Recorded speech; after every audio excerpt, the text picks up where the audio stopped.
નમસ્કાર, આપ જોઈ રહ્યા છો ગુજરાત સિક્યોર ન્યૂઝ અને હાલ બિલીમોરાના આપણે ધોબી તળાવ ખાતે ઊભા રહ્યા છે અને આપ જે દ્રશ્યો જોઈ રહ્યા છો તે ધોબી તળાવના એવા વિસ્તારના છે જ્યાં મચ્છરોનો ઉપદ્રવ હર હંમેશ બિલીમોરાના વિકાસને આંબી રહ્યો હોય તેવું તમે દર વખતે કહી રહ્યા છો।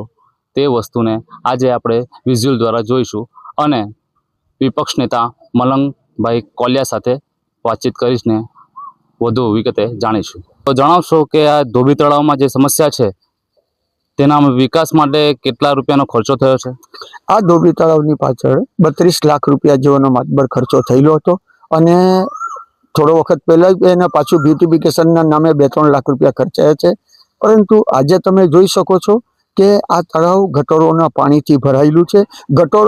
તળાવ ભરવાની તો કોઈ વ્યવસ્થા થઈ જ નથી, તો તેના બદલે આજે ગટરોની પરિસ્થિતિ છે એ ગટરોના પાણી આવવાથી આ મચ્છરોનું આખું ઉત્પાદન અમે એમ કહીએ તો ચાલે કે આખા મચ્છરનું ઉત્પાદન અહીંયા થવા લાગ્યું છે, જેથી કરીને આ સમસ્યાનો નિકાલ આવવો જોઈએ।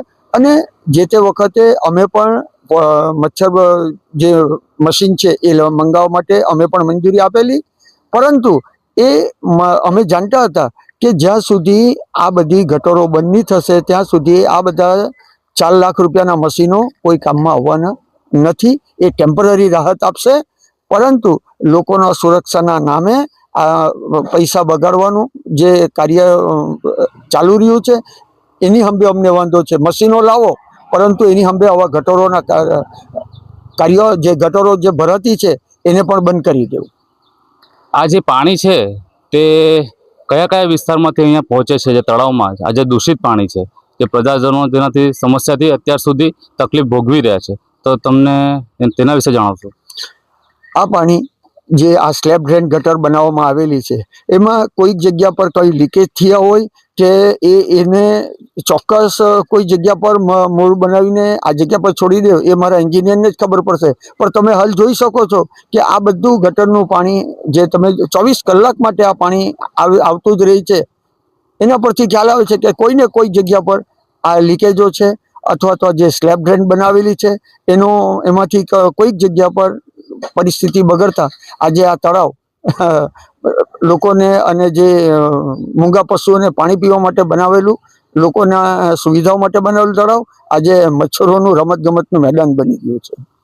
તો આપ જોઈ રહ્યા છો જે દ્રશ્યો છે ધોબી તળાવના, અને હાલ ધોબી તળાવની આ જે કથળતી હાલત છે અને મચ્છરોનો જે ઉપદ્રવ કહેવામાં આવે છે જેની શરૂઆત ક્યાંક અહીંથી જ થતી હોય છે તેવું લાગી રહ્યું છે। અહીંયા મચ્છરો દૂષિત પાણીમાં જે ગંધ અને દુર્ગંધ રહિત પાણી પ્રજાની સમસ્યા આરોગ્યને પણ જોખમાઈ રહી છે, તો તંત્ર આના વિશે જલ્દી કોઈ પગલાં લે અને આ પ્રજાજનોને રાહત આપે તેવી આશા રાખીએ છીએ। હું ભાવેશ રાઠોડ, ગુજરાત સિક્યોર ન્યૂઝ, નવસારીના બિલીમોરાથી।